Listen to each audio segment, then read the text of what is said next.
And welcome back to another video, survivors. In today's video, we're going to be diving back into some Enshrouded, and I'm going to be bringing you guys some must-know tips and tricks. These tips and tricks have been things that I have utilized and learned over my playtime so far in the game that I think every single player needs to know to make your life a little bit easier. Diving right in and starting us off here on tip number 1, and that brings us to using the wand and the shield together. A lot of times people overlook this combination, and a lot of people don't even simply use the shield for most of the time. Either way here, the wand is a superior one-handed weapon to use alongside the shield, because if you check out this footage here, you can simply block most incoming attacks as long as you have the stamina bar to block it while also still attacking with the wand. It is very, very handy, and it even allows you to get off several attacks and potentially kill your target before it even gets to you. Either way here, this is a really good combination, and I did feature this in previous videos, but I'm just sharing it again here because I think it is a very strong tip that every player needs to know. Now, diving into tip number 2, and that brings us to sleeping in Enshrouded.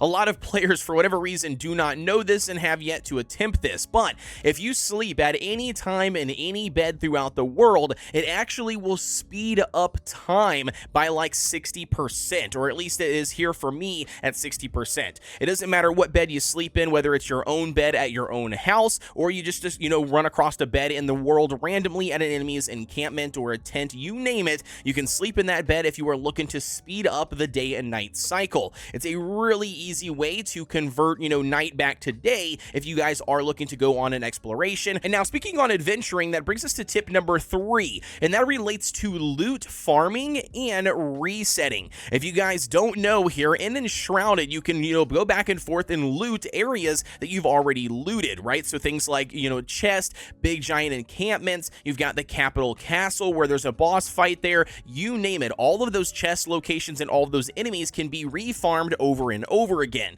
Well, one easy way to actually force this reset instead of waiting for you to phase out of the zone, and back and forth, you can actually just simply log out of the game. And as you can see in this example here, I'm going to make my way to this chest. I'm going to loot it really quick, and then as I loot it, I'm not going to leave, not going to go anywhere. I'm just going to simply log out of the game back to the main menu. I'm going to go ahead and log back in now, and then once you arrive, look at this, the chest is available to loot once again. Now, this one does give you the exact same item every single time you loot this chest, but just know throughout the world you can do this with pretty much every single treasure chest and enemy locations. They will all respawn, and then you can go ahead and adventure once more. And it's just an easy way to farm a lot of really good loot, especially if you're looking for a full set of something. Just continue to do a full reset, and then you will be able to instantly loot all of the treasure chests again. Now, the next tip I have for you relates to water in Enshrouded. I can tell you guys a easy way, and it's currently still working in the game. This might be patched in the future, but it's still currently working, where you guys can get infinite water. If you go ahead and actually place down a water well, go ahead and loot it to where you can't loot it anymore. It only gives you the option to pick it up.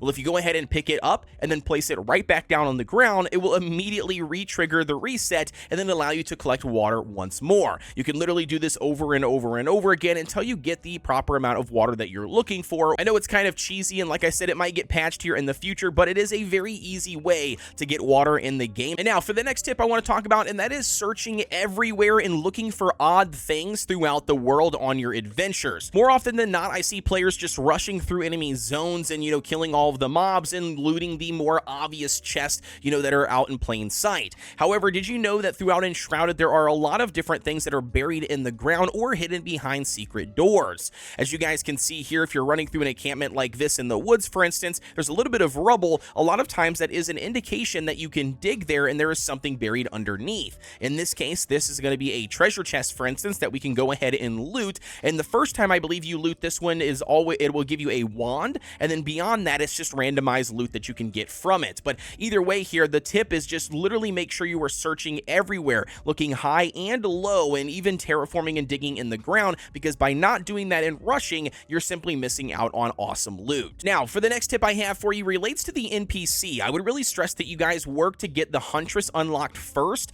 as soon as possible. The Huntress NPC offers bag upgrades for your personal inventory. You can equip bigger bags, which will give you more slots to allow you to hold more items on your adventure. This is very, very important. It makes a massive difference when it comes to your overall progression in the game. Having more storage space allows you to simply carry more items, and it allows you to adventure for a longer period of times without having to come back to dump dump out your inventory.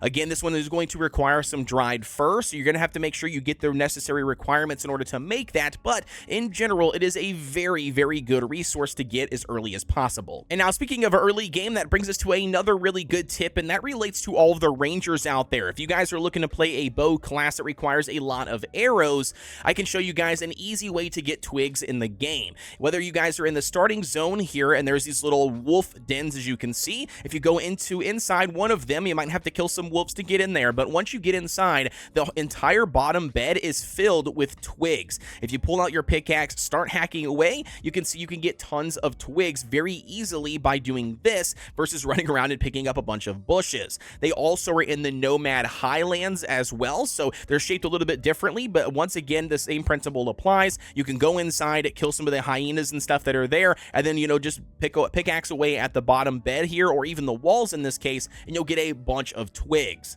Again, I think this is probably the easiest way to farm arrows in the game. Now, moving on to the next tip, and that brings us to using the Rake tool. Now, I know the Rake tool for the longest time was actually bugged for a lot of players, but in a most recent update here, they did patch it. So everybody should have the ability to craft a rake at their crafting bench or their workbench. And either way, go ahead and craft one, and then make sure you have it selected on your hotbar. From here, select any terrain piece that you would like to manipulate. In this case, I'm going to show you guys utilizing it for dirt. You can see I've got dirt placed here on the ground. I have 0 dirt in my inventory, but if I go ahead and right click, making sure that the rake is at a flat position, and then I use the left click and I continue to walk forward, it will literally make infinite dirt all the way across this section. I can just continue walking until my heart's content without having any dirt in my inventory. The same thing goes for other terrain types. If I go ahead and click here, for instance, on this flower bed, once again, we right click, we hold left click, make sure the tool is flat, and we can just continue walking right over top of this dirt path. And as you can see,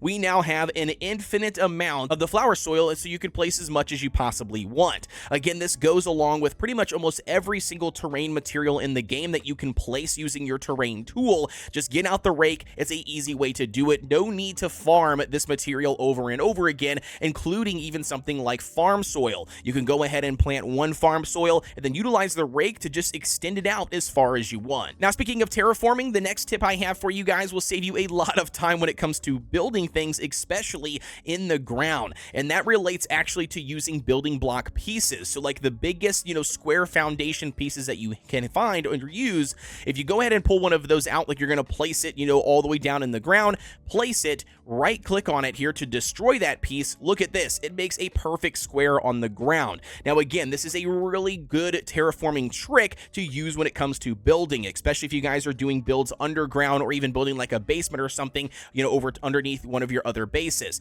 Go ahead and just keep on placing these all the way through, deleting all of them, and look at that. In no time, we created a massive hole that is even symmetrical. Again, just utilize it to your advantage, and I think it's going to help out a lot of builders out there clear out the land versus pickaxing everything to death. Now, the next tip I have relates to getting resin in the game. Early on, this was a really big crutch for me. It took me a while to learn exactly how to get it. Yes, you can get resin randomly for chopping down, any tree in the game, and you can randomly find it, throughout encampments. However, one of the best ways I have found to get it is actually the little orange trees the further north you go from the spawn location. As you discover these orange trees, chop them down, and they seem to give you a lot more resin compared to the other ones. This made the resin farm a lot faster than just chopping down random trees or discovering it randomly. And now diving into the last tip I have for you guys, and that relates to bringing a campfire with you at all times. As you guys will be adventuring, you'll discover random campfires that you guys can pick up from enemy campsites, and if you don't have one in your inventory, I highly suggest that you always keep one. The reason why this is very important is to maintain your rested bonus.